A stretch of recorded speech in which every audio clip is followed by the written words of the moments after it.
T watch ನಲ್ಲಿ ನಮ್ಮ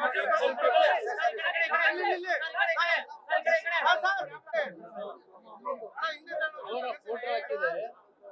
HMTಯ brand ಅನ್ನ ಬಹುಶಃ ನಾಡಿನ ಜನತೆ ಇವತ್ತು ನಾನು ನಾಡಿನ ಜನತೆಗೆ ಹೇಳ್ತೇನೆ, ಇವತ್ತು ಈ ಒಂದು ಬ್ರ್ಯಾಂಡ್ ಏನಿದೆ HMT ನಮ್ಮ ತಾಯಿಯ ಒಂದು ಚಿತ್ರಣವನ್ನು ಹಾಕಿದ್ದಾರೆ.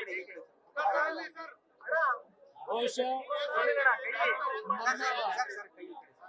ನಮ್ಮ ಅಭಿಮಾನಿಗಳು ನಮ್ಮ ಕಾರ್ಯಕರ್ತರು ಒಂದು ಇದಕ್ಕೆ ಬಿಸ್ನೆಸ್ ಮಾಡಿದ್ರೆ ನಮ್ಮ HMTಗೆ ನಾನೇ ಮಾಡಿಸಿದ್ದೀನಿ. ಈಗ ಸ್ಯಾಂಪಲ್ ಒಂದು 500 ಮಾಡಿಸಿದ್ದೀನಿ. ಬಹುಶಃ ನಮ್ಮ ಮಾಸದಲ್ಲಿ ಎಲ್ಲ ಪತ್ರಕರ್ತರಿಗೂ ನಮ್ಮ ತಾಯಿ ನೆನಪಿಗೆ ನಿಮ್ಮೆಲ್ಲರಿಗೂ ಒಂದು ಕೊಡಬೇಕು ಅಂತ ಇನ್ನೊಂದು ವಾಕ್ಯ ಕೊಡ್ತೀವಿ. ಇದು ನಮ್ಮ HMT ಸ್ವಲ್ಪ ನಾನೇನು ಇದನ್ನ ದೊಡ್ಡ ಮಟ್ಟದಲ್ಲಿ ಪುನಶ್ಚೇತನಗೊಳಿಸಬೇಕು ಅಂತಿದ್ದೀನಿ. ಬಹುಶಃ ಈ ವಾಚು ರಾಜ್ಯದಲ್ಲಿ ದೊಡ್ಡ ಮಟ್ಟದಲ್ಲಿ ಜನತೆ ಬೆಂಬಲ ಕೊಟ್ಟು HMTಗೆ ಆಶೀರ್ವಾದ ಮಾಡ್ತಾರೆ ಅಂತ ನಮ್ಗೆ. ನ್ಯೂಸ್ ಫಸ್ಟ್ ನಿರ್ಭೀತಿಯಿಂದ ನಿಮ್ಮ ಪರವಾಗಿ.